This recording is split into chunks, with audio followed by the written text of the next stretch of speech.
എല്ലാ കൂട്ടുകാർക്കും കഥാസാഗരത്തിലേക്ക് സ്വാഗതം.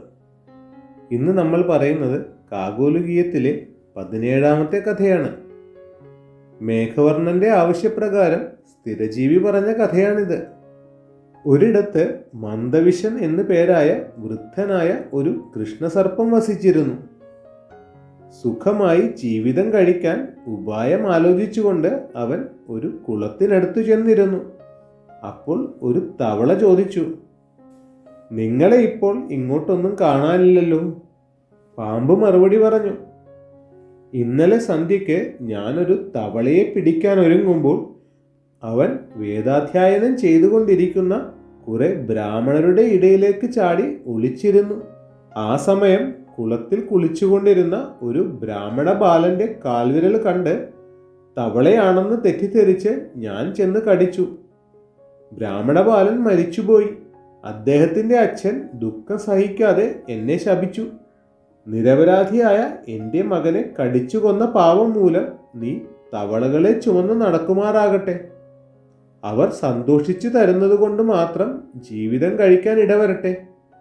ആയതിനാൽ ഞാൻ നിങ്ങളുടെ വാഹനമായിരിക്കാൻ വന്നതാണ്.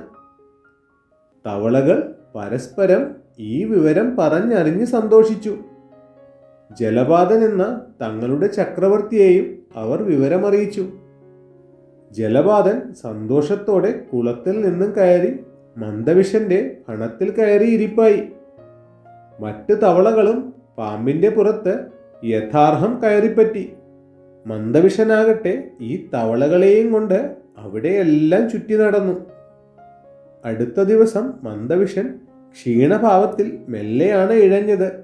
അതുകണ്ട് ജലപാതൻ കാരണം ചോദിച്ചപ്പോൾ വിശപ്പ് കാരണം എനിക്ക് ചുമന്നു നടക്കാൻ ശക്തിയില്ല എന്ന് മന്ദവിഷൻ അറിയിച്ചു. തുടർന്ന് തൻ്റെ സംഘത്തിലെ ചെറിയ തവളകളെ പിടിച്ചു തിന്നാൻ ജലപാതൻ മന്ദവിഷന് അനുവാദം നൽകി. മന്ദവിഷനാകട്ടെ ഇടവിടാതെ തവളകളെ തിന്ന് 2-4 ദിവസം കൊണ്ട് ശക്തനായി തീർന്നു. ആ അവസരത്തിൽ മറ്റൊരു കൃഷ്ണസർപ്പം അവിടെ വന്നു ചേർന്നു. അവൻ അത്ഭുതത്തോടെ ചോദിച്ചു, ചങ്ങാതി, നമ്മുടെ ഭക്ഷണത്തെയാണല്ലോ താങ്കൾ ചുമന്നു നടക്കുന്നത്. ഇതെന്ത് കഥയാണ്? മന്ദവിഷൻ പറഞ്ഞു, ഞാൻ തക്ക സമയം കാത്തിരിക്കുകയാണ്. ഓരോ തവളയ്ക്കും ഓരോ തരം സ്വാദാണ്. ഇവരുടെ ഈ സംസാരം യദൃച്ഛയാ ജലപാതൻ കേൾക്കാനിടയായി. അവൻ ദുഃഖത്തോടെ ചോദിച്ചു, അങ്ങ് എന്താണിപ്പോൾ പറഞ്ഞത്? മന്ദവിഷൻ വിശേഷിച്ചൊന്നും പറഞ്ഞില്ല എന്ന് പറഞ്ഞൊഴിഞ്ഞു. കുറച്ചു ദിവസത്തിനകം അവൻ കുഞ്ഞു കുട്ടികളടക്കം സകല തവളകളെയും തിന്നു തീർത്തു. കഥ അവസാനിപ്പിച്ച സ്ഥിരജീവി പറഞ്ഞു, അതുകൊണ്ടാണ് ഞാൻ പറയുന്നത്, കാലം വരുന്നത് കാത്ത് ശത്രുക്കളെ ചുമലിലെടുക്കാൻ പോലും ബുദ്ധിമാൻ തയ്യാറാകണം. മന്ദവിഷൻ ബുദ്ധിശക്തി കൊണ്ട് തവളകളെ കൊന്നു തിന്നതുപോലെ ഞാനും ശത്രുക്കളെ കൊന്നു. ബുദ്ധിശാലികൾ നിസ്സാര കാര്യങ്ങളിൽ പോലും അശ്രദ്ധയും അനാദരവും കാണിക്കരുത്. അങ്ങ് ഇനി പ്രജകളെ വേണ്ടതുപോലെ പാലിച്ച് സകുടുംബം രാജശ്രീയെ അഹംഭാവമില്ലാതെ അനുഭവിച്ച് നീതിനിഷ്ഠനായി ചിരകാലം വാഴുക.